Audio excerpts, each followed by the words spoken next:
Halo teman-teman, pernah nggak di suatu kondisi di mana kita itu diharapkan supaya selalu tersenyum, sementara hati kita ini bagaikan sedang diterpa badai yang tidak bisa kita kendalikan. Kamu disuruh tegar, dibilang harus kuat, tapi sebenarnya kamu sedang hancur.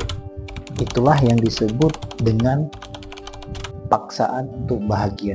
Hari ini kita coba mengurai apa yang sebenarnya terjadi dan bagaimana nantinya kita menghadapi keadaan ini tanpa kita kehilangan diri kita sendiri. Kita sekarang ini hidup di zaman seakan-akan senyum itu adalah wajib, meskipun keadaan sebenarnya kita pengen menangis. Media sosial penuh dengan kata-kata motivasi, tapi tidak semua yang positif itu sehat. Inilah yang disebut dengan psikologi modern sebagai toxic positif, dorongan berlebihan untuk hanya memperlihatkan emosi yang positif dan menolak segala bentuk kesedihan, marah, atau kecewa. Bayangkan teman-teman, misalnya ada seorang ibu yang kehilangan anaknya dan yang dia dengar dari orang-orang sekitarnya hanyalah kata-kata, "Kamu harus kuat ya, harus ikhlas ya, harus tetap tersenyum." Padahal dalam dirinya dia belum selesai berduka. Atau seorang mahasiswa yang sedang mengalami depresi, tapi teman-temannya bilang, jangan lebay dong, hidup itu harus dinikmati. Kita ini sedang menghadapi wabah emosional, yaitu paksaan kebahagiaan. Jadi teman-teman, secara ilmiah, emosi adalah bagian dari sistem navigasi hidup kita.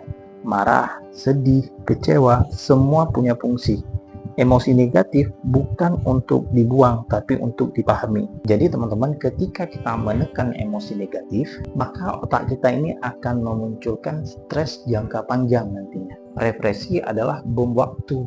Maka tak heran ketika kita melihat seseorang itu meledak, nah itu sebetulnya dia sudah menahan dan memaksa dirinya untuk bahagia dalam waktu bertahun-tahun. Kita ini dibesarkan dengan pepatah, jangan menangis, nanti rezekinya susah.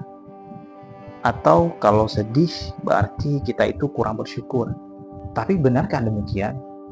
Tentu hal ini kadang salah kaprah dalam kita memahami makna kesabaran dan tawakal. Dalam agama kita misalnya Islam, bukankah suatu ketika Nabi meninggal anaknya, beliau bersedih?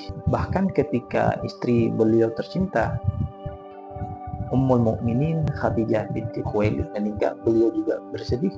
Apakah itu tanda beliau kurang iman? Tentu jawabannya tidak.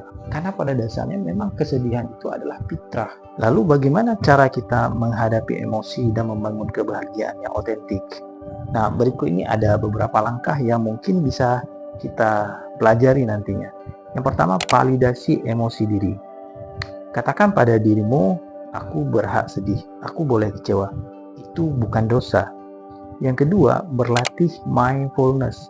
Sadari apa yang kamu rasakan tanpa buru-buru mengubahnya. Yang ketiga, curhat pada orang yang aman. Pilih teman yang bisa mendengarkan, bukan yang selalu memberi solusi. Yang keempat, detox dari media sosial. Hidupmu bukan untuk memenuhi ekspektasi algoritma. Yang kelima, keseimbangan spiritual.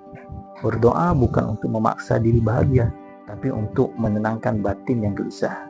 Kemudian teman-teman selipkan ayat Al-Quran misalnya, ala bizikrillahi tatma'innul qulub. Hanya dengan mengingat Allah, hati kita akan menjadi tenang. Jadi pada akhirnya teman-teman, bahagia itu bukan tentang tertawa setiap hari, tapi tentang menerima seluruh warna emosi kita. Dari tertawa sampai menangis, dari suka sampai duka. Kita tidak harus kuat setiap saat. Kadang yang kita butuhkan hanyalah jujur pada diri sendiri. Jadi berhenti untuk memaksa diri bahagia, tapi juga kita tidak boleh larut dalam kesedihan. Dan mulailah hidup secara utuh, karena itu jauh lebih membebaskan. Jangan lupa ya teman-teman di komen nantinya apa emosi yang sedang teman-teman rasakan hari ini. Dan izinkan diri teman-teman itu untuk merasakan tanpa ada rasa malu. Dan jangan lupa di like, di share, dan di subscribe.